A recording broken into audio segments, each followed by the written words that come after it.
நமது இந்தியா முழுவதும் பாரதிய ஜனதா கட்சி சார்பாக டூ வீலர் வாகன பேரணி இளைஞரணி மற்றும் பேரன்பாடி சார்பாக நடைபெற்றது.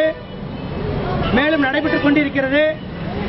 அதற்காக கரூர் மாவட்டம் சார்பில் ஒவ்வொரு மண்டல்களிலும் இந்த மீண்டும் மோடி வேண்டும் மோடி அந்த கான்செப்டோட மறுபடியும் பாரத பிரதமர் நரேந்திர மோடி தான் வரணும் அப்படிங்கிற ஒரே குறிக்கோளோட இந்த வாகன பேரணி நாங்கள் நடத்தியிருக்கோம். இதனுடைய மெயின் முக்கியத்துவம் நம்ம இந்தியாவுக்கு பாதுகாப்பு பாரதிய ஜனதா கட்சி மட்டும்தான். பாரதிய ஜனதா கட்சி ஆட்சியில் இருக்கிற மத்திய அரசு மட்டும்தான் இன்னைக்கு நம்மளுக்கு பாதுகாப்பாக இருக்குது. அதுக்கு உண்டான எக்ஸாம்பிள் எடுத்துக்காட்டலாம் உங்களுக்கு தெரியும். இந்த வாகன பேரணியில் பார்த்தீங்கன்னா கரூரில் மட்டுமே ஒரு 500க்கு மேல டூ வீலர் கலந்துக்கிட்டோம்.